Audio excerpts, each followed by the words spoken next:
ትንቢተ ሚልክያስ ምዕራፍ 1 የእግዚአብሔር ፍቅር ለእስራኤል። በሚልክያስ እጅ ለእስራኤል የሆነ የእግዚአብሔር ቃል ሸክም ይህ ነው።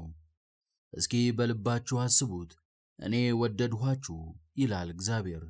እናንተ ግን በምን ወደድኸን ብላችኋል። ኤሳው የያዕቆብ ወንድም አልነበረምን ይላል እግዚአብሔር። ያዕቆብንም ወደድሁ፣ ኤሳውንም ጠላሁ። ተራሮቹንም አጠፋሁ፣ ርስቱንም ምድረ በዳ አደረግሁ። ማንም ሰው እነሆ ኤዶምያስ ፈረሰች፣ እንመለስና ፍርስራሿን እንስራ ቢል፣ ሁሉን የሚችል እግዚአብሔር እንዲህ ይላል፣ እነርሱ ይሠራሉ፣ እኔ ግን አፈርሳለሁ። እነርሱም የበደል ዳርቻና እግዚአብሔር ለዘላለም የተቆጣው ሕዝብ ይባላሉ። ዓይኖቻችሁም ያያሉ፣ እናንተም እግዚአብሔር በእስራኤል ዳርቻዎች ላይ ታላቅ ነው ትላላችሁ። እግዚአብሔር ካህናትን እንደሚገሥጽ። እናንተ ስሜን የምታቃልሉ ካህናት ሆይ፣ ልጅ አባቱን ያከብራል፣ ባሪያም ጌታውን ይፈራል። እኔስ አባት ከሆንሁ ክብሬ ወዴት አለ? ጌታስ ከሆንሁ መፈራቴ ወዴት አለ? ይላል የሠራዊት ጌታ እግዚአብሔር። እናንተም ስምህን ያቃለልን በምንድን ነው ብላችኋል። በመሠዊያዬ ላይ ርኩስ እንጀራ ታቀርባላችሁ። እናንተም ያረከስንህ በምንድን ነው ብላችኋል። የእግዚአብሔር ገበታ የተነቀፈ ነው፣ በውስጡም የተሠራው እህል የተናቀ ነው ብላችኋልና። ዕውሩን ለመሥዋዕት ስታቀርቡ ይህ ክፉ አይደለምን? አንካሳውንና የታመመውን ስታቀርቡ ይህ ክፉ አይደለምን? ይቀበልህ እንደሆነ ለፊትህም ያደላ እንደሆነ እስቲ ያን ለአለቃህ አቅርብ፣ ይላል ሁሉን የሚችል ጌታ እግዚአብሔር። አሁንም ለአምላካችሁ ለእግዚአብሔር ፊት ተገዙ፣ እርሱንም ለምኑት፣ ይህ በእጃችሁ ተደርጓልና ለፊታችሁም አደላ እንደሆነ ታያላችሁ፣ ይላል ሁሉን የሚችል እግዚአብሔር። በእናንተ ምክንያት ደጅ ተዘግቶአልና መሥዋዕቴን አታቃጥሉ። በእናንተ ደስ አይለኝም፣ ቁርባንንም ከእጃችሁ አልቀበልም፣ ይላል የሠራዊት ጌታ እግዚአብሔር። ከፀሐይ መውጫ ጀምሮ እስከ መግቢያዋ ድረስ ስሜ በአሕዛብ ዘንድ ይከበራልና በየስፍራውም ለስሜ ዕጣን ያጥናሉ፣ ንጹሕንም ቁርባን ያቀርባሉ። ስሜ በአሕዛብ ዘንድ ታላቅ ይሆናልና ይላል ሁሉን የሚችል እግዚአብሔር። እናንተ ግን የእግዚአብሔር ገበታ ርኩስ ነው፣ በውስጡም ያለው እህሉ የተናቀ ነው በማለታችሁ አስነቀፋችሁት።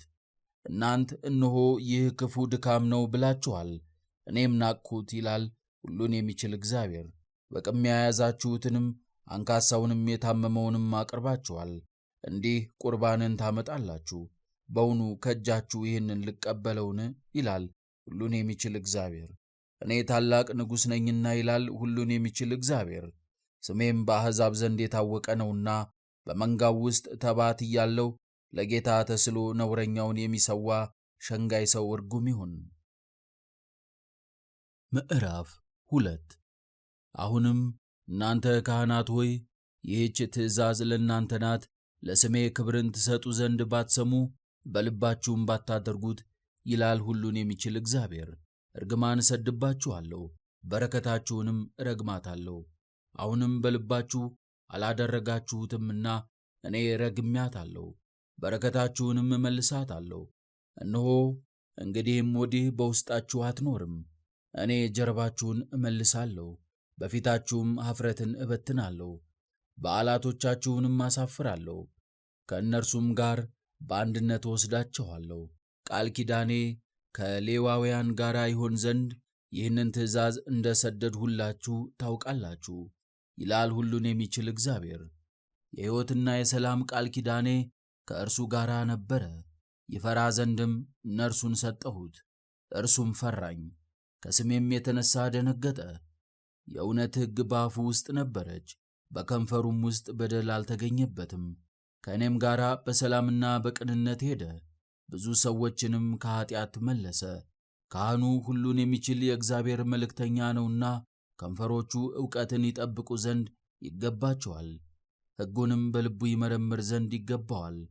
እናንተ ግን ከመንገዱ ፈቀቅ ብላችኋል፣ በሕግም ብዙ ሰዎችን አሰናክላችኋል፣ የሌዊንም ቃል ኪዳን አስነውራችኋል፣ ይላል ሁሉን የሚችል እግዚአብሔር። ስለዚህ መንገዴን አልጠበቃችሁምና በሕግም ለሰው ፊት አድልታችኋልና እኔ ደግሞ በሕዝብ ሁሉ ፊት የተናቃችሁና የተጠላችሁ አድርጌያችኋለሁ። የፈጠራችሁ አንድ እግዚአብሔር አይደለምን? የሁላችሁስ አባት አንድ አይደለምን? ሁላችሁም እያንዳንዳችሁ ወንድማችሁን ትታችኋልና የአባቶቻችሁንም ቃል ኪዳን አፍርሳችኋልና ይሁዳ እግዚአብሔር የወደደውን መቅደስ አርክሷልና የባዕድ አምልኮትንም አምልኳልና ይሁዳ ተጣለ። በእስራኤልና በኢየሩሳሌም ርኩሰት ተሰርቷል። እግዚአብሔር ይህንን ሥራ የሚሠራውን ሰው ሁሉን ለሚችል ለእግዚአብሔር መሥዋዕት ከሚያመጡ ሰዎችና ከያዕቆብ ወገኖች ለይቶ ያጠፋዋል። ይህንንም የምጠላውን ደግሞ አድርጋችኋል። ዳግመኛም መሥዋዕታችሁን እንዳልመለከት ከእጃችሁም በደስታ እንዳልቀበለው የእግዚአብሔርን መሠዊያ በእንባና በለቅሶ በሐዘንም ትገርናላችሁ። እናንተም ስለ ምንድን ነው ብላችኋል። ሚስትህ ባልንጀራህና የቃል ኪዳን ሚስትህ ሆና ሳለች እግዚአብሔር ባንተና በፈታሃት በልጅነት ሚስት መካከል ምስክር ስለሆነ ነው። እርሱ የሕይወትን መንፈስ አንድ አድርጎ ጠብቆልን የለምን? እናንተም እግዚአብሔር የሚፈልገው ምንድን ነው? ዘር አይደለምን ብላችኋል። ስለዚህ መንፈሳችሁን ጠብቁ። የልጅነት ሚስትህንም አትፍታ፣ መፋታትን እጠላለሁ ይላል የእስራኤል አምላክ እግዚአብሔር። ልብሱንም በግፍ ሥራ የሚሰውረውን ሰው እጠላለሁ ይላል ሁሉን የሚችል እግዚአብሔር። ስለዚህ እንዳታታልሉ መንፈሳችሁን ጠብቁ። እግዚአብሔርን በቃላችሁ አሳዝናችኋል። እናንተም ያሳዘንነው በምንድን ነው ብላችኋል። ክፉን የሚያደርግ ሁሉ በእግዚአብሔር ዘንድ ደስ የሚያሰኝ ነው፣ እርሱም በእነርሱ ደስ ይለዋል። ወይስ የፍርድ አምላክ ወዴት አለ በማለታችሁ ነው። ምዕራፍ 3 የፍርድ ቀን ስለመቃረቡ። እነሆ መልእክተኛዬን እልካለሁ፣ መንገዴንም በፊቴ ያስተካክላል። እናንተም የምትፈልጉት ጌታ በድንገት ወደ መቅደሱ ይመጣል፣ የምትወዱትም የቃል ኪዳን መልእክተኛ እነሆ ይመጣል ይላል ሁሉን የሚችል እግዚአብሔር። ነገር ግን እርሱ እንደ አንጥረኛ እሳትና እንደ አጣቢ ሳሙና ነውና የሚመጣበትን ቀን መታገስ የሚችል ማን ነው? እርሱስ በተገለጠ ጊዜ የሚቆም ማን ነው? እርሱም ብርና ወርቅን እንዲያነጥርና እንደሚያጣራ ሰው ይቀመጣል፣ የሌዊንም ልጆች ያጠራል፣ እንደ ወርቅና እንደ ብርም ያነጥራቸዋል። እነርሱም ለእግዚአብሔር በጽድቅ ቁርባንን የሚያቀርቡ ይሆናሉ። እንደ ድሮ ዘመንና እንደ ቀደሙት ዓመታት የይሁዳና የኢየሩሳሌም መሥዋዕት እግዚአብሔርን ደስ ያሰኘዋል።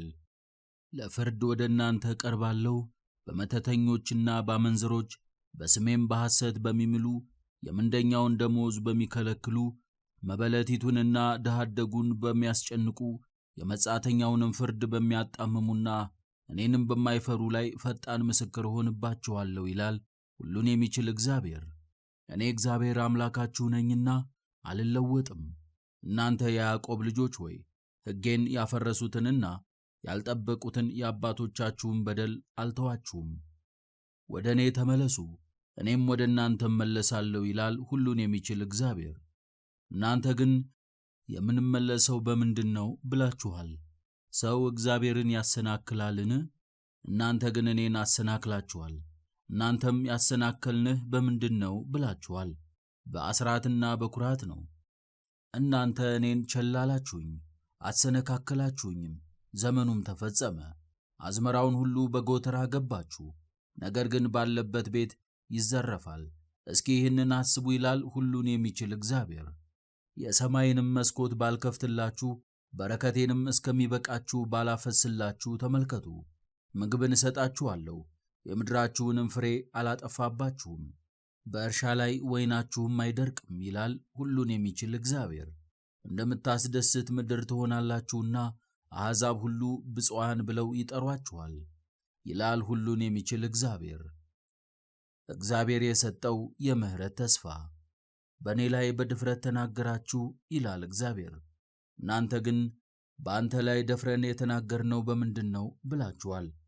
እናንተም እግዚአብሔርን ማገልገል ከንቱ ነው፣ ትእዛዙንም በመጠበቅ ሁሉን በሚችል በእግዚአብሔር ፊት ሐዘንተኞች ሆነን በመሄድ ምን ይረባናል?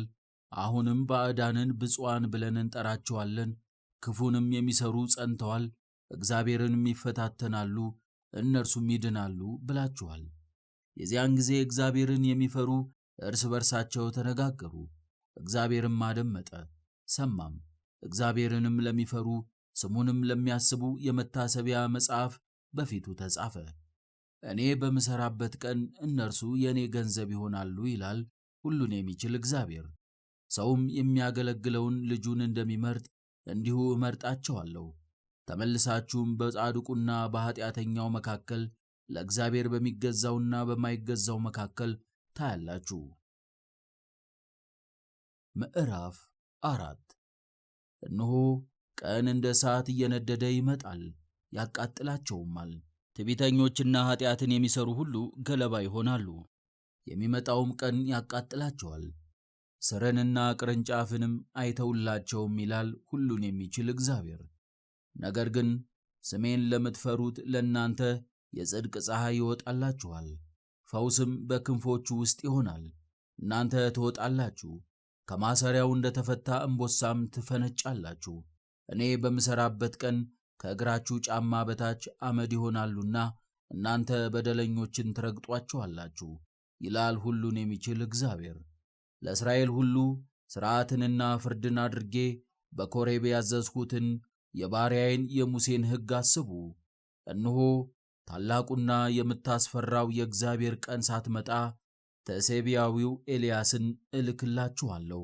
መጥቼ ምድርን በርግማን እንዳልመታ እርሱ የአባቶችን ልብ ወደ ልጆች የልጆችንም ልብ ወደ አባቶች ይመልሳል።